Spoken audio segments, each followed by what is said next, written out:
पौष मास कथा अध्याय 13। जय श्री कृष्णा। राधे राधे। श्रोताओं, आप सभी का दिन शुभ और मंगलमय हो। आज हम सुनेंगे पौष मास कथा अध्याय 13, भगवान विष्णु जी की कथा। श्रोताओं, तो आइए बड़ी श्रद्धा और प्रसन्नचित मन से श्रीहरि की कथा का रसपान करते हैं। भगवान विष्णु कहते हैं, इस संसार में सबसे बड़ा दान क्या है? जय श्री कृष्णा। श्रोताओं, आज हम आपको एक बहुत ही महत्वपूर्ण कथा सुनाने जा रहे हैं।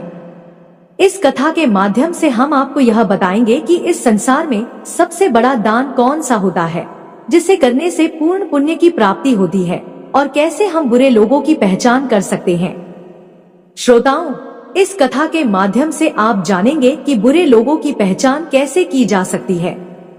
तो कृपया आप इस कथा को शुरू से अंत तक ध्यान से सुनिए, क्योंकि अधूरा ज्ञान मानव जीवन में अनेक कठिनाइयों का कारण बन सकता है। कथा आरंभ करने से पहले यदि आपने हमारे चैनल को अभी तक सब्सक्राइब नहीं किया है तो जरूर सब्सक्राइब करें, वीडियो को भी लाइक करें और अपने प्रियजनों के साथ शेयर करें। कमेंट बॉक्स में लिखिए जय श्री राधे कृष्ण। श्रोताओं, एक बार भगवान श्री हरि विष्णु जी और माता लक्ष्मी जी क्षीर सागर में अपने आसन पर बैठे हुए थे। तब भगवान विष्णु जी ने देखा कि माता लक्ष्मी जी किसी गहन सोच में हैं। माता लक्ष्मी जी को गहन सोच में देखकर भगवान विष्णु जी मुस्कुराते हुए बोले, हे देवी, ऐसा प्रतीत होता है कि आज आप किसी गहन विचार में डूबी हुई हैं। आप निसंकोच होकर अपने प्रश्न पूछिए, हम आपके सभी प्रश्नों का समाधान अवश्य करेंगे। भगवान विष्णु जी की बात सुनकर माता लक्ष्मी ने कहा, हे प्रभु, आज मेरे मन में एक जिज्ञासा है। मैं यह जानना चाहती हूँ कि इस दुनिया में सबसे बड़ा दान कौन सा है, जिससे पूर्ण पुण्य की प्राप्ति होती है, और बुरे लोगों की पहचान कैसे की जा सकती है? मनुष्य उन लोगों को कैसे पहचान सकते हैं? तब भगवान विष्णु जी ने माता लक्ष्मी जी से कहा, हे देवी, आपने सचमुच मानव जाति के कल्याण हेतु अति महत्वपूर्ण प्रश्न पूछे हैं। यह प्रश्न मनुष्य के जीवन में अत्यंत मूल्यवान है। इसलिए मैं आपको आपके इन प्रश्नों के उत्तर एक महत्वपूर्ण कथा के माध्यम से दूंगा, लेकिन आपको इस कथा को शुरू से लेकर अंत तक ध्यानपूर्वक सुनना होगा। माता लक्ष्मी जी ने उत्तर दिया, हे प्रभु, मैं आपको वचन देती हूँ कि इस कथा को मैं पूरी श्रद्धा से सुनूंगी और इस कथा का प्रचार समस्त देवलोक में करूंगी। श्रोताओं, भगवान श्री हरि विष्णु जी देवी लक्ष्मी से कहते हैं, हे देवी, एक समय की बात है, किसी नगर में एक राजा राज्य करता था। वह राजा बहुत ही बलशाली, वीर और अत्यंत बुद्धिमान था। इसके साथ ही वह धर्मपरायण और दयालु भी था। उस राजा की रानी भी संस्कारी और अत्यंत धार्मिक स्वभाव की थी। दोनों पति पत्नी भगवान भोलेनाथ के परम भक्त थे। वे दोनों प्रतिदिन शिवजी के मंदिर में जाकर उनकी पूजा अर्चना किया करते थे। यह उनका प्रतिदिन का नियम था। वह राजा अपने राज्य को धर्म पूर्वक चला रहा था। उसके राज्य में कोई भी व्यक्ति दुखी नहीं रहता था, बल्कि सारी प्रजा सुख और वैभव से संपन्न रहती थी। इसलिए पूरे नगर में हर तरफ खुशियां ही खुशियां बिखरी रहती थी। वहां के जानवर भी एक दूसरे को कोई हानि नहीं पहुंचाते थे। यहाँ तक कि एक ही नदी में शेर और बकरी शांतिपूर्वक पानी पीते थे। ऐसे ही दिन बीत रहे थे। राजा की उम्र ढलती जा रही थी और उनके विवाह को भी कई वर्ष बीत चुके थे, लेकिन उस राजा को कोई संतान नहीं थी। हालांकि राजा इस बात को लेकर अधिक चिंता नहीं करते थे। वह निश्चिंत होकर अपनी प्रजा के सुख दुख का ध्यान रखते और प्रजा भी उसे अत्यधिक प्रेम और सम्मान देती थी। एक दिन की बात है, वह राजा हर रोज की तरह अपनी पत्नी के साथ भगवान शिव जी के मंदिर की ओर जा रहे थे। तभी अचानक उसने देखा कि सामने वाले घर में एक स्त्री झाड़ू लगा रही है। राजा और रानी जब उस स्त्री के घर के पास से गुजरे तो वह स्त्री उन्हें देखते ही अपना चेहरा फेर कर तेजी से घर के अंदर चली गई। उस स्त्री का ऐसा व्यवहार देखकर राजा और रानी को बिल्कुल भी अच्छा नहीं लगा। राजा उस समय अपनी रानी के साथ भगवान भोलेनाथ की पूजा करने के लिए मंदिर जा रहा था, इसलिए उसने उस स्त्री से कुछ नहीं कहा और सीधे मंदिर पहुंचकर भगवान शिव जी की पूजा अर्चना की। पूजा के बाद राजा अपनी रानी के साथ वापस महल लौट आया। लेकिन महल पहुंचने के बाद राजा ने अपने एक सैनिक को बुलाया और उसे आदेश दिया कि तुम जाओ और नगर के बाहरी क्षेत्र में रहने वाली उस स्त्री को अपने साथ महल ले आओ। ध्यान रखना, तुम उसे कुछ भी मत बताना कि क्यों बुलाया गया है, बस उसे तुम हमारे पास ले आओ। भगवान विष्णु जी कथा सुनाते हुए आगे कहते हैं, हे देवी, राजा का आदेश पाते ही वह सैनिक तुरंत ही उस महिला के घर पहुंचता है। उस समय महिला का पति भी घर पर नहीं था। फिर वह सैनिक उस स्त्री के घर के दरवाजे को खटखटाने लगता है। कुछ देर बाद वह महिला अपने घर का दरवाजा खोलती है। सामने राजा का सैनिक खड़ा देखकर वह महिला हैरान होती है और पूछती है, क्या हुआ? आप मेरे घर पर क्यों आए हैं? उस महिला की बात सुनकर राजा का वह सैनिक उससे कहता है, चलो मेरे साथ, महाराज ने तुम्हें राजमहल में बुलाया है, उन्हें आपसे कुछ बात पूछनी है। यह सुनकर वह महिला अपने मन में सोचती है, आखिर महाराज का आदेश है, इसे ठुकराया तो नहीं जा सकता, मुझे राज दरबार में जाना ही होगा। उसके बाद वह सैनिक उस स्त्री को अपने साथ लेकर राजमहल पहुंच गया। महल में पहुंचकर वह महिला राजा को प्रणाम करती है और कहती है, हे महाराज, आपने मुझे अचानक यहाँ राजमहल में क्यों बुलाया है? क्या मुझसे कोई गलती हो गई है? उस स्त्री की बात सुनकर राजा कहता है, तुम मुझे एक बात बताओ, आज सुबह जब मैं और मेरी पत्नी भगवान शिव जी के मंदिर जा रहे थे तो तुमने मुझे देखकर अपना मुंह फेर लिया और मुझे आते हुए देखकर तुम दौड़ते हुए अपने घर में चली गई। तुमने मुझे देखकर ऐसा दुर्व्यवहार क्यों किया? तब वह महिला निर्भीकता से राजा से कहती है, हे महाराज, आप भले ही मुझे मृत्युदंड दे दे तो भी मुझे कोई ऐतराज नहीं, परंतु मैं सच ही कहूंगी, आपके महल में बड़े बड़े विद्वान हैं, पंडित हैं। अगर मैं गलत बात बोलूं तो आप उनसे पूछ सकते हैं कि हमारे नगर में यह मान्यता है कि जो सुबह सुबह आपका चेहरा देख लेता है तो उस व्यक्ति का पूरा दिन खराब हो जाता है, क्योंकि आप संतानहीन हैं। अभी तक आपको संतान की प्राप्ति नहीं हुई है। इसी कारण मैंने आपका मुंह देखकर अपना मुंह फेर लिया था और अपने घर के अंदर चली गई थी। उस महिला की ऐसी बात सुनकर राजा आश्चर्य में पड़ जाता है। वह अपने मन में सोचता है कि यह महिला तो बिल्कुल सत्य कह रही है। यदि किसी नगर के राजा को संतान नहीं हो तो यह उसकी प्रजा के लिए बिल्कुल भी शुभ नहीं माना जाता। उसके बाद राजा उस महिला को वापस अपने घर जाने की अनुमति देता है। फिर राजा अपने मन में यह विचार करने लगता है कि अब मुझे भगवान शिव जी के मंदिर में जाकर संतान प्राप्ति के लिए यज्ञ करना चाहिए। ऐसा सोचकर वह राजा अपने कक्ष में लौटकर रानी से कहता है, हे प्रिय, हमारे नगर के लोग हमारे चेहरे को देखना भी पसंद नहीं करते हैं, क्योंकि हमारे पास अभी तक कोई संतान नहीं है। इसलिए हमें भगवान शिव जी के मंदिर में जाकर संतान प्राप्ति का यज्ञ करना चाहिए। हम भगवान भोलेनाथ के मंदिर में चलते हैं और भगवान शिव से प्रार्थना करते हैं कि वे हमें पुत्र प्रदान करें।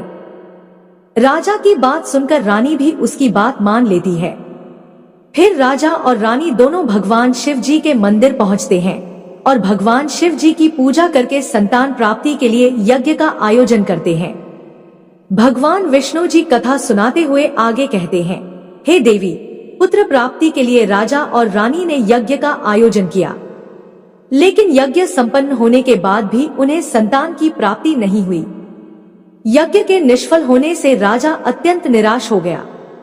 यज्ञ का आयोजन करने वाले पंडित जी भी सोच में पड़ गए। पंडित जी ने मन ही मन सोचा, अब तक जितने भी यज्ञ मैंने किए हैं उनमें से कोई भी यज्ञ आज तक विफल नहीं हुआ है। इसका अर्थ यह है कि शायद इस राजा के भाग्य में ही खोट है और ऐसा प्रतीत होता है कि ईश्वर ने इस राजा के भाग्य में संतान का योग नहीं लिखा है। इसलिए संतान प्राप्ति का यज्ञ करने के बाद भी उसे संतान की प्राप्ति नहीं हुई। राजा हर संभव प्रयास करके थक चुका था और अब वह गहरे निराशा में डूबा रहता था। वह दिन रात संतान की कमी के बारे में सोचता और चिंता में खोया रहता था। एक दिन सिंहासन पर बैठे बैठे राजा को अचानक एक बात याद आती है कि दूसरे नगर के वन में एक महात्मा जी निवास करते हैं, जिनकी ख्याति दूर दूर तक फैली है। राजा के मन में विचार आता है कि शायद उन महात्मा के पास मेरे इस कष्ट का कोई समाधान हो। अगर मैं उनके पास जाऊं तो संभवतः वे मुझे पुत्र प्राप्ति का कोई उपाय बता सकें। मुझे उनके पास जाना चाहिए। अपने मन में यह निर्णय लेकर राजा तुरंत अपनी रानी के पास जाता है और उससे कहता है, हे प्रिय, दूसरे नगर के वन में एक महान तपस्वी और ज्ञानी महात्मा जी रहते हैं। मुझे लगता है कि हमें उनके पास जाना चाहिए। हो सकता है कि वे हमें पुत्र प्राप्ति का कोई मार्ग सुझा दें। फिर रानी भी राजा की इस बात से सहमत हो गई। रानी ने कहा, हे स्वामी, आपकी बात बिल्कुल सही है। हमें महात्मा जी से अवश्य मिलना चाहिए। रानी की सहमति पाकर राजा और रानी दोनों ने एक रथ में बैठकर महात्मा जी के दर्शन के लिए दूसरे वन की ओर प्रस्थान किया। कुछ समय के बाद वे दोनों वन में पहुंच गए। रथ से उतरकर राजा और रानी दोनों जंगल के भीतर जाने लगे। ऊंचे नीचे रास्तों से गुजरते हुए वे महात्मा के आश्रम की ओर बढ़ने लगे। भगवान विष्णु जी कथा सुनाते हुए आगे कहते हैं, हे देवी। फिर राजा और रानी वन के भीतर महात्मा जी की कुटी के पास पहुंच जाते हैं। वहां वे देखते हैं कि महात्मा जी एक विशाल वृक्ष के नीचे ध्यान मग्न होकर साधना में लीन हैं। यह दृश्य देखकर राजा और रानी कुछ देर तक खामोशी से खड़े रह जाते हैं ताकि महात्मा जी की साधना में कोई विघ्न न आए। दोनों हाथ जोड़कर विनम्रता पूर्वक महात्मा जी के सामने खड़े रहते हैं। कुछ समय बाद महात्मा जी अपनी साधना से बाहर आते हैं और अपनी आंखें खोलते हैं। तब वे देखते हैं कि राजा और रानी उनके सामने अपने दोनों हाथों को जोड़कर खड़े हुए हैं। वे महात्मा जी उस राजा को अच्छी तरह से जानते भी थे, इसलिए वे राजा को देखते ही पहचान लेते हैं और राजा से मुस्कुराते हुए कहते हैं, हे राजन, आज आप यूं अचानक से हमारे पास किस प्रयोजन से पधारे हैं? तब राजा ने नम्रता से महात्मा जी को प्रणाम किया और अपनी व्यथा महात्मा जी को कह सुनाई। उसने बताया कि कैसे उन्होंने पुत्र प्राप्ति के लिए यज्ञ किया, परंतु सभी व्यर्थ गए। यह सब सुनने के बाद महात्मा जी कुछ क्षणों के लिए मौन हो गए और अपनी आंखें बंद कर ली। वे ध्यान लगाकर राजा के जीवन की घटनाओं का आंतरिक दृष्टि से अवलोकन करने लगे। कुछ समय बाद महात्मा जी ने अपनी आंखें खोली और गंभीर स्वर में बोले, राजन, मैंने आपके जीवन का एक ऐसा सत्य देखा है जिसे सुनकर आपको कष्ट हो सकता है। आपके पिछले जन्म में किए गए एक पाप का फल इस जन्म में आपके भाग्य पर भारी पड़ा है।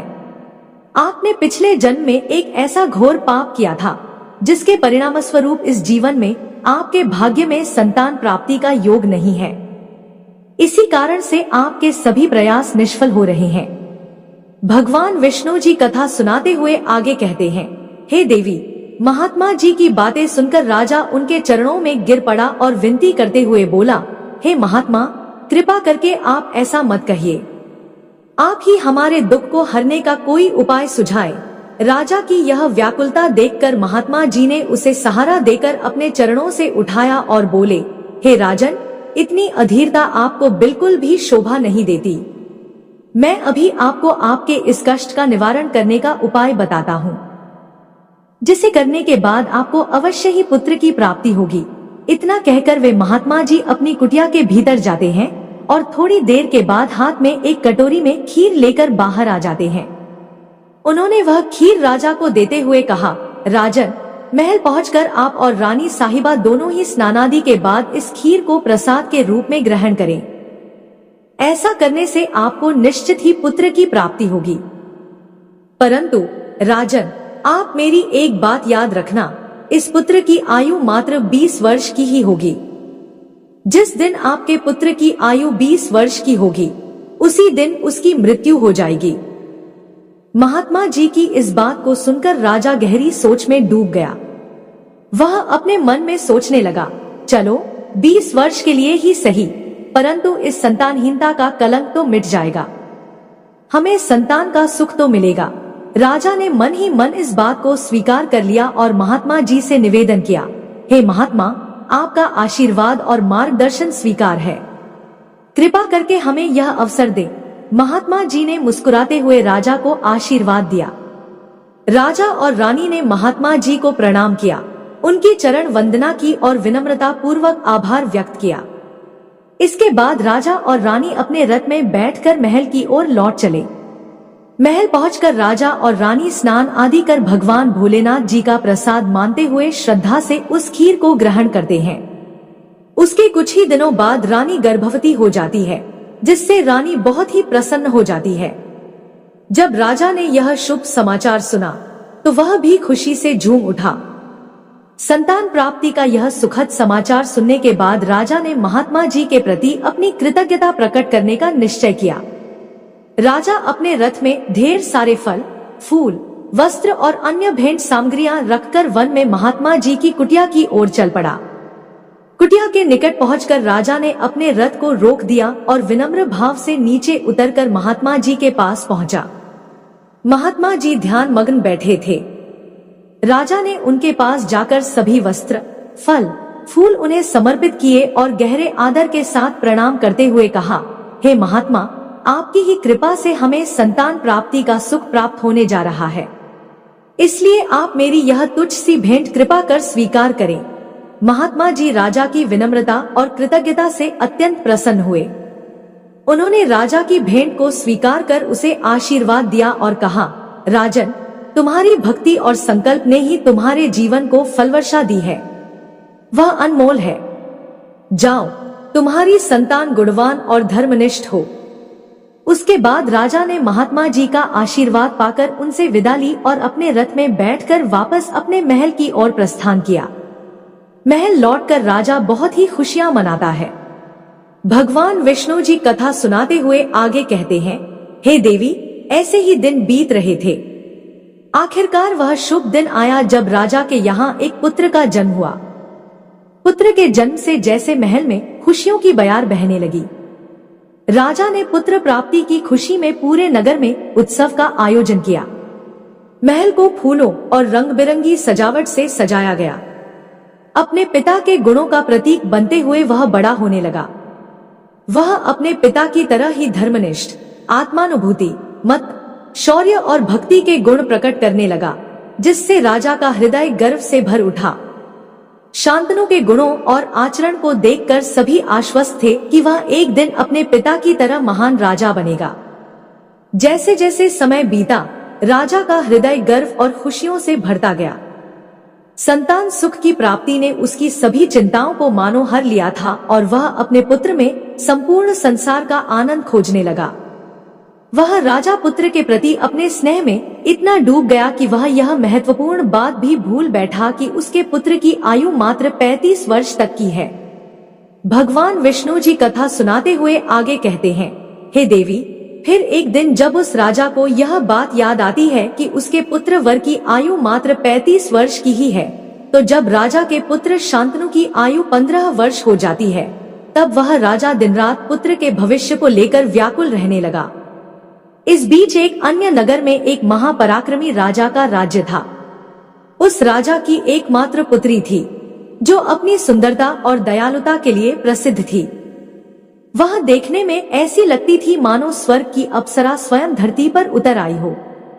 वह बहुत ही दानी स्वभाव की थी, क्योंकि उसने अपने माता पिता से धर्म और संस्कारों की शिक्षा ली थी। इसलिए उसका हृदय करुणा और उदारता से भरा हुआ था। वह प्रतिदिन सुबह उठकर पक्षियों को दाना डालती और अपने द्वार पर आने वाले साधु संतों, भिक्षुओं को सदा ही आदर से भोजन कराती थी। कोई भी भूखा उसके द्वार से खाली हाथ नहीं लौटता था। ऐसे ही दिन बीत रहे थे। उस राजा की पुत्री भी अपने गुणों के साथ बड़ी हो रही थी। एक दिन जब शांतनु के पिता को यह बात पता चली कि दूसरे नगर में एक धीरवर और पराक्रमी राजा राज्य करता है, जिसकी पुत्री गुणों की खान है, साथ ही वह अत्यंत सुंदर भी है, तो राजा ने अपने मन में सोचा कि ऐसी धर्मात्मा और तेजस्वी कन्या के साथ अपने पुत्र शांतनु का विवाह करना उचित रहेगा। मुझे इसी प्रकार की कन्या की तलाश थी, जिसके साथ मैं अपने पुत्र का विवाह कर सकूं और हमारी वंश परंपरा को बनाए रख सकूं। इस विचार के साथ ही राजा ने अपने मन में निर्णय किया कि वह उस राजा से प्रस्ताव रखेगा, जिससे वह अपने पुत्र शांतनु का विवाह उस सुंदर और धार्मिक कन्या के साथ कर सके। भगवान विष्णु जी माता लक्ष्मी से कहते हैं, हे देवी, फिर शांतनु के पिता ने अपने पुत्र के विवाह का प्रस्ताव संदेश वाहक के माध्यम से दूसरे नगर के राजा तक पहुंचाया। जब दूसरे नगर के राजा ने यह प्रस्ताव सुना तो उसने अपने मन में विचार किया कि चलो अब मुझे अपनी पुत्री का विवाह कर देना चाहिए। और मैंने सुना है कि इस राजा के पुत्र की आयु मात्र 20 वर्ष ही है। इस राजा का पुत्र बहुत ही योग्य, पराक्रमी और धर्मपरायण है। भले ही उसकी आयु का भविष्य अनिश्चित हो, इसलिए अगर उसके यहाँ कोई पुत्र पैदा हो गया तो उसका वंश आगे बढ़ता रहेगा, जिससे पुत्री भी अपनी संतान के साथ सुखी रहेगी। इन विचारों को मन में संजोए हुए उस राजा ने शांतनु के विवाह प्रस्ताव को सहर्ष स्वीकार कर लिया। फिर कुछ ही दिनों के भीतर शुभ मुहूर्त में शांतनु का उस राजकुमारी के साथ विवाह हो गया। वह राजकुमारी न केवल सुंदर थी बल्कि बहुत ही दयालु स्वभाव की थी। उसने अपने बचपन से ही यह नियम अपनाया था कि जब तक वह किसी भूखे या असहाय प्राणी को भोजन नहीं करवाती तब तक वह स्वयं भोजन ग्रहण नहीं करती। उसके माता पिता ने उसे सेवा और दान की भावना सिखाई थी और उसने इसे अपने जीवन का अटूट हिस्सा बना लिया था। विवाह के पश्चात राजकुमारी का यह नियम उसके ससुराल में भी जारी रहा। हर सुबह वह महल के द्वार पर जाकर जरूरतमंद लोगों को भोजन करवाती और अपने हाथों से उन्हें अन्न दान करती। उसकी यह दया भावना देखकर महल के सभी लोग उसका बहुत सम्मान करने लगे थे। धीरे धीरे ऐसे ही समय गुजर रहा था और हर गुजरते दिन के साथ शांतनु की उम्र भी बढ़ रही थी। राजा और रानी इस बात को लेकर मन ही मन चिंतित रहते कि उनका पुत्र अब अपने जीवन के अंतिम समय की ओर बढ़ रहा है। उन्हें महात्मा की वह भविष्यवाणी हमेशा याद रहती कि शांतनु की आयु केवल 35 वर्ष ही होगी। इस दुखद सत्य को केवल राजा और रानी ही जानते थे। उन्होंने यह बात किसी और को नहीं बताई थी ताकि महल में कोई चिंता का माहौल न बने। जैसे जैसे शांतनु की आयु 35 वर्ष की ओर बढ़ती जा रही थी, राजा और रानी की चिंता भी बढ़ती जा रही थी। अपने पुत्र के प्रति उनका प्रेम और मोह इतना अधिक था कि वे चाहकर भी इस चिंता से मुक्त नहीं हो पाते थे। भगवान विष्णु जी कथा सुनाते हुए आगे कहते हैं, हे देवी, फिर वह दिन भी आ जाता है जब शांतनु के जीवन के मात्र 3 दिन शेष रह जाते हैं। राजा और रानी का दिल भारी हो जाता है। राजा बार बार अपने मन में सोचने लगा कि अब मैं क्या करूं? मेरा पुत्र 3 दिन बाद मुझसे हमेशा के लिए दूर हो जाएगा। क्या कोई ऐसा उपाय नहीं है जिससे मैं उसे बचा सकूं? रानी भी इस दुख से चिंतित थी और हर पल अपने पुत्र के जीवन की कामना करती रहती। इसलिए उनके पुत्र मोह ने उन्हें बीमार और कमजोर बना दिया था। दोनों इतने दुखी थे कि अब उन्होंने भोजन करना भी छोड़ दिया था, परंतु अपनी पीड़ा को उन्होंने किसी के सामने प्रकट नहीं किया। वे नहीं चाहते थे कि महल के लोग उनके पुत्र की मृत्यु की बात सुनकर दुखी हों और चिंता में पड़ जाएं। फिर वह अंतिम दिन भी आ पहुंचा, जिस दिन शांतनु की आयु पूरी होनी थी, अर्थात उसकी मृत्यु होनी थी। फिर उस दिन जैसे ही सुबह हुई, राजा और रानी अपनी चिंता और दुख से व्याकुल होकर भगवान भोलेनाथ के मंदिर में बैठकर उनकी पूजा अर्चना में लग गए।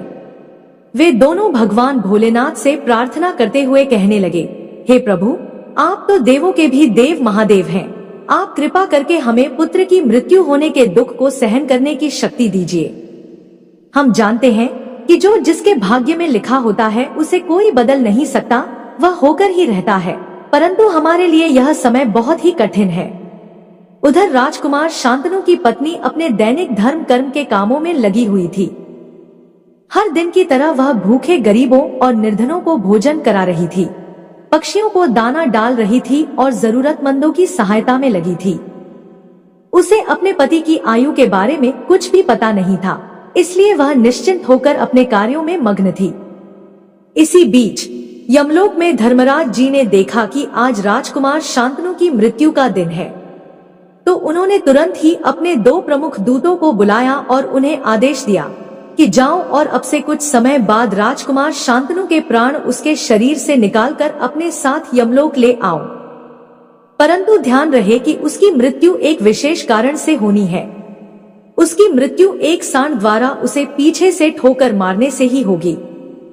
जब वह सांड राजकुमार शांतनु को पीछे से ठोकर मारेगा तभी उसके प्राण हमारे पास आ सकेंगे। इसके लिए तुम दोनों एक सांड के पास जाकर उसे राजकुमार शांतनु की मृत्यु के लिए प्रेरित करो। धर्मराज के आदेशानुसार वे दोनों दूत यमलोक से धरती पर जाने के लिए तत्पर हो गए। भगवान विष्णु जी माता लक्ष्मी से कहते हैं, हे देवी, वे दोनों यमदूत राजकुमार शांतनु के प्राण लेने के लिए आकाश मार्ग से होते हुए पृथ्वी लोक पहुंच जाते हैं। दूसरी ओर धर्मराज की माया के प्रभाव से एक सांड ने अपने मन में सोचा कि आज मुझे राजमहल के सुंदर बगीचे में प्रवेश करना चाहिए और वहां घूमना चाहिए। मुझे देखना चाहिए कि राजमहल का बगीचा कैसा है। फिर बिना किसी रुकावट के वह सांड धीरे धीरे चलते हुए महल के बगीचे में जा पहुंचा।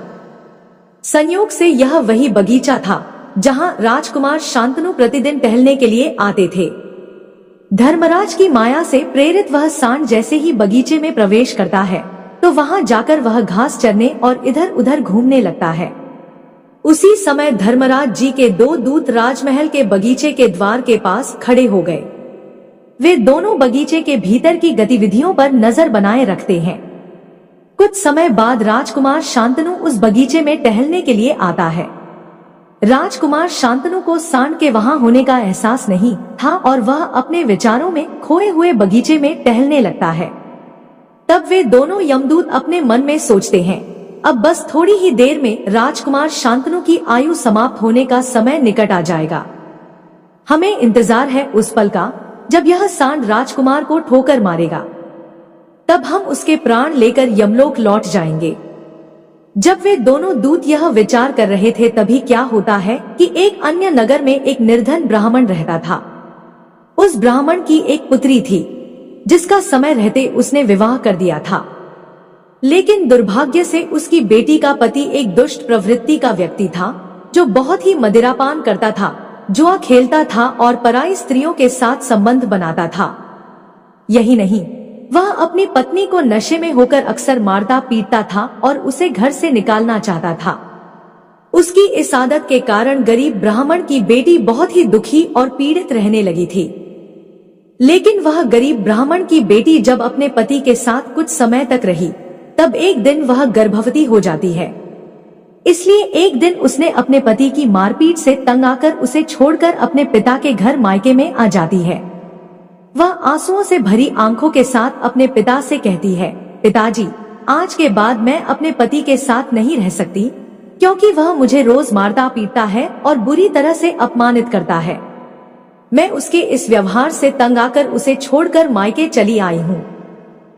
मुझे क्षमा कर दीजिए, पर अब मैं अपने मायके में ही रहना चाहती हूँ। उसका पिता अब बहुत ही वृद्ध हो चुका था और अब उसकी कमाई का कोई ठोस साधन नहीं था, जिसके कारण उसे प्रतिदिन नगर के विभिन्न घरों में जाकर भिक्षा मांगनी पड़ती थी ताकि वह किसी प्रकार अपने और अपने परिवार का पेट भर सके। भगवान विष्णु जी कथा सुनाते हुए आगे कहते हैं, हे देवी, जब उसकी बेटी का गर्भकाल पूरा हुआ तो उसने एक सुंदर पुत्र को जन्म दिया। लेकिन जन्म देने के बाद उसे बहुत तेज भूख लगने लगी। उसे भोजन की आवश्यकता थी। प्रसव के बाद भूख कई गुना बढ़ जाती है, इसलिए वह अपने पिता से भोजन मांगने लगी। दुर्भाग्यवश उसके पिता सुबह से ही भिक्षा के लिए नगर गए हुए थे, परंतु रोज रोज भिक्षा मांगने के कारण उस दिन किसी ने उसे भिक्षा नहीं दी थी। भगवान विष्णु जी कथा सुनाते हुए आगे कहते हैं, हे देवी, गरीबी किसी भी मनुष्य के लिए सबसे बड़ा अभिशाप है और यह उसके आत्म सम्मान और अस्तित्व के लिए अत्यंत पीड़ादायक होती है। उधर उस गरीब ब्राह्मण को किसी ने भी भोजन नहीं दिया, इसलिए वह खाली हाथ ही घर वापस लौट आता है। इधर उसकी पुत्री भूख से बहुत ही व्याकुल हो रही थी। जब वृद्ध ब्राह्मण निराश होकर खाली हाथ घर लौटा और उसकी बेटी ने उसे बिना भोजन के आते देखा तो वह दुखी होकर रोते हुए अपने पिता से बोली, पिताजी, अब मुझसे भूख सहन नहीं होती। पूरे 3 दिन बीत चुके हैं और मैंने भोजन का एक भी कण नहीं खाया है। अब तो ऐसा लगता है कि भूख के कारण मेरे प्राण ही निकल जाएंगे। लेकिन अगर आपको कुछ भिक्षा में मिला हो तो मुझे खाने को दे दीजिए, नहीं तो मेरे प्राण निकल जाएंगे। तब उसका वृद्ध पिता अपनी बेटी को सांत्वना देते हुए कहता है, पुत्री, मैं कुछ ही देर में लौटूंगा। मैं अब दूसरे नगर में जाऊंगा और वहां के राजा के महल के द्वार पर जाकर भिक्षा मांगूंगा। अगर वहां से मुझे कुछ भी मिल जाता है तो तुरंत तुम्हारे लिए लेकर आऊंगा। अपनी बेटी से यह कहकर वृद्ध ब्राह्मण वहां से निकल पड़ा। इधर राजकुमार शांतनु की पत्नी, जो कि रोजाना गरीबों को भोजन करवाती थी, उस दिन उस नगर के राजा और रानी दोनों अत्यधिक बीमार पड़ गए थे, क्योंकि पुत्र मोह के कारण वे बहुत ही चिंतित थे। और शांतनु की पत्नी उनके कक्ष में थी, इसलिए आज उसने गरीबों को भोजन नहीं करवा पाया था, परंतु उसने अपने पति के लिए भोजन बनाया था और भोजन की थाल सजाकर रख दी थी कि जब उसका पति बगीचे से लौटेगा तो वह उसे भोजन कराएगी, क्योंकि उसका पति अपने माता पिता के पास बैठकर उनकी सेवा करके अपने बगीचे में घूमने के लिए गया हुआ था। भगवान विष्णु जी कथा सुनाते हुए आगे कहते हैं, हे देवी, इधर वह वृद्ध ब्राह्मण राजमहल के द्वार पर पहुंच जाता है। जब राजकुमार की पत्नी ने उसे देखा तो उसके मन में उस वृद्ध ब्राह्मण के प्रति दया उमड़ आई। उसके बाद वह वृद्ध ब्राह्मण उस राजकुमार की पत्नी की तरफ देखकर विनम्रता से उससे कहता है, हे पुत्री, यदि मुझे इसमें से कुछ भोजन मिल जाए तो तुम्हारा बड़ा ही उपकार होगा। राजकुमार की पत्नी को उस ब्राह्मण की बात सुनकर उस पर बहुत दया आई। उसने सोचा, यह तो कोई गरीब ब्राह्मण है जो भूखा है और मुझसे कुछ भोजन मांग रहा है। यह सोचकर राजकुमारी की पत्नी उसे भोजन देने के लिए तैयार हो गई। लेकिन अचानक वह अपने मन में सोचने लगती है, यह भोजन तो मैंने अपने पति के लिए बनाया है। अगर मैं इसे यह भोजन दे दूंगी तो मेरे पति क्या खाएंगे। लेकिन अगले ही पल उसने सोचा, मेरे पति तो अभी बगीचे में घूमने के लिए गए हुए हैं, तब तक मैं यह भोजन इस गरीब ब्राह्मण को दे देती हूँ, और जब मेरे पति वापस आएंगे तो मैं उनके लिए फिर से भोजन बना दूंगी। इस भूखे ब्राह्मण की सहायता करना अधिक आवश्यक है। अपने मन में यह सोचकर राजकुमार की पत्नी ने अपने पति के लिए बनाया हुआ भोजन उस भूखे ब्राह्मण को दे दिया। उसके बाद वह ब्राह्मण भोजन की थाली लेकर जल्दी जल्दी अपने नगर की ओर रवाना हो गया और वह भोजन लेकर अपने घर आ गया। उसकी पुत्री 3 दिनों से भूखी थी। उसने 3 दिनों से कुछ भी नहीं खाया था और उसके चेहरे पर भूख की पीड़ा साफ झलक रही थी। उधर राजकुमार शांतनु, जो बगीचे में टहलने गया था, अपने कक्ष की ओर वापस लौट रहा था। बगीचे के बाहर खड़े यमदूत राजकुमार के प्राण लेने के लिए तैयार थे और एक सांड भी धर्मराज की माया से प्रेरित होकर वहीं घूम रहा था। वे दोनों यमदूत मन में सोच रहे थे कि बस अब कुछ ही पल बाकी है और जैसे ही सांड राजकुमार को पीछे से ठोकर मारेगा, हम राजकुमार के प्राण हर लेंगे और यमलोक लौट जाएंगे। भगवान विष्णु जी माता लक्ष्मी से कहते हैं, हे देवी, इधर वह वृद्ध ब्राह्मण अपने घर पहुंचा और उसने तुरंत अपनी भूखी बेटी को वह भोजन दे दिया। तब उसकी बेटी उससे कहने लगी, पिताजी, यह भोजन आप कहां से लाए हैं? तब वृद्ध ब्राह्मण ने उत्तर देते हुए कहा, पुत्री, यह भोजन मुझे दूसरे नगर की महारानी ने दिया है। उस नगर के राजा की पुत्रवधू बहुत ही दयालु और उदार हृदय की है। उसने मुझ पर दया करके मुझे यह स्वादिष्ट भोजन दिया है। इस भोजन को देखकर उस वृद्ध ब्राह्मण की बेटी की आत्मा से आशीर्वाद निकलने लगा। वह भगवान से प्रार्थना करने लगी कि हे भगवान, जिसने भी मेरे पिता को यह भोजन दिया है उसका सुहाग अमर रहे और वह सदा सौभाग्यवती बनी रहे। जैसे ही उसने भोजन का निवाला अपने मुंह में डाला, उसकी आत्मा की तृप्ति हो गई और उसकी आत्मा से सच्चे मन से आशीर्वाद निकलने लगे कि महारानी का पति दीर्घायु और स्वस्थ रहे। इधर राजकुमार शांतनु अपने महल की ओर बढ़ रहा था और बगीचे के बाहर खड़े यमदूत उसकी मृत्यु का बेसब्री से इंतजार कर रहे थे। परंतु जैसे ही राजकुमार बगीचे में उस सांड के सामने पहुंचा तो सांड ने तुरंत उसे पीछे से ठोकर मारने के लिए अपनी ताकत जुटाई। वह अपनी सींग से उसे मारने ही वाला था कि तभी अचानक से 2 देवदूत वहां प्रकट हो जाते हैं और अपनी दिव्य शक्ति से उस सांड को बेहोश कर देते हैं। वह सांड हिल भी नहीं पा रहा था, उसमें आगे बढ़ने की बिल्कुल भी शक्ति नहीं बची थी। इस पर वह सांड अपने मन में सोचने लगा कि यह मुझे क्या हो गया। अभी तो मैं इस राजकुमार को पीछे से ठोकर मारने आया था और अब मैं खुद ही चलने में असमर्थ हूँ। भगवान विष्णु जी माता लक्ष्मी से कहते हैं, हे देवी, यह सब उस ब्राह्मण की भूखी बेटी के आशीर्वाद का प्रभाव था जो उसने भोजन करते समय दिया था। उस आशीर्वाद की शक्ति के कारण ही वे देवदूत वहां आकर खड़े हो गए थे। इसके बाद वे देवदूत यमराज के उन दूतों से कहते हैं, हे यमदूत, तुम इस राजकुमार के प्राण नहीं ले सकते। जिस प्रकार श्राप असर दिखा सकता है, उसी प्रकार आशीर्वाद भी फलित हो सकता है। अब राजकुमार और सांड के बीच वे दो देवदूत आशीर्वाद रूपी दीवार बनकर खड़े थे और राजकुमारी का दान मृत्यु के समय को आगे नहीं बढ़ने दे रहा था। फिर वे यमदूत उन देवदूतों से कहते हैं, हे देवदूतों, तुम सभी यहाँ से लौट जाओ और हमें हमारा काम करने दो, क्योंकि हमारा उद्देश्य है इस राजकुमार के प्राण लेकर यमलोक लौट जाना। तब देवदूतों ने दृढ़ता से उत्तर दिया, नहीं यमदूतों, ऐसा कभी नहीं हो सकता। हमारे रहते यह असंभव है, क्योंकि हमें स्वयं भगवान शिव जी ने यहाँ भेजा है। दोनों पक्षों के बीच बहस छिड़ गई और फिर यह बहस धीरे धीरे एक युद्ध में बदल गई। देवदूतों की अद्वितीय शक्ति के सामने यमदूत असहाय हो गए और हार मानकर वापस यमलोक लौट गए। यमलोक में पहुंचकर यमदूतों ने यमराज जी से कहा, हे महाराज, हम उस राजकुमार के प्राण नहीं ला पाए। तब यमराज जी अपने उन दूतों से कहते हैं, यह कैसी विडंबना है, तुम लोग खाली हाथ क्यों वापस लौट आए। यमराज जी की बात सुनकर यमदूत यमराज जी से कहते हैं, हे महाराज, हम उस राजकुमार के प्राणों को लेने के लिए गए थे, लेकिन अचानक से पता नहीं दो देवदूत हमारे सामने आकर खड़े हो गए और उन दोनों के सामने हमारी कोई भी शक्ति काम नहीं कर पाई। यमराज यह सुनकर सोच में पड़ गए और बोले, ऐसी कौन सी बड़ी शक्ति है जो उस राजकुमार की मृत्यु के मार्ग में बाधा बन रही है। फिर वे यमदूत यमराज जी से कहते हैं, हे महाराज, एक तो उसके दान की शक्ति और आशीर्वाद की शक्ति, जिसने देवदूतों को और भी शक्तिशाली बना दिया है। तब यमराज जी अपने दूतों से कहते हैं, लगता है यह कार्य तुमसे नहीं हो पाएगा, तुम लोग रहने दो, मुझे स्वयं पृथ्वी लोक पर जाकर उस राजकुमार के प्राण लेने होंगे। भगवान विष्णु जी कथा सुनाते हुए आगे कहते हैं, हे देवी, फिर अपने दूतों से इतना कहकर यमराज जी स्वयं पृथ्वी लोक पर पहुंच जाते हैं और उस राजा के महल के बगीचे में प्रकट हुए। वहां उन देवदूतों से यमराज जी कहते हैं, हे देवदूतों, क्या तुम लोग नहीं जानते कि विधि का विधान अटल है। जब किसी की आयु पूरी हो जाती है तो उसे यमलोक जाना ही होता है, और इस राजकुमार की भी आयु अब पूर्ण हो चुकी है, इसलिए मैं इसके प्राण लेने आया हूँ।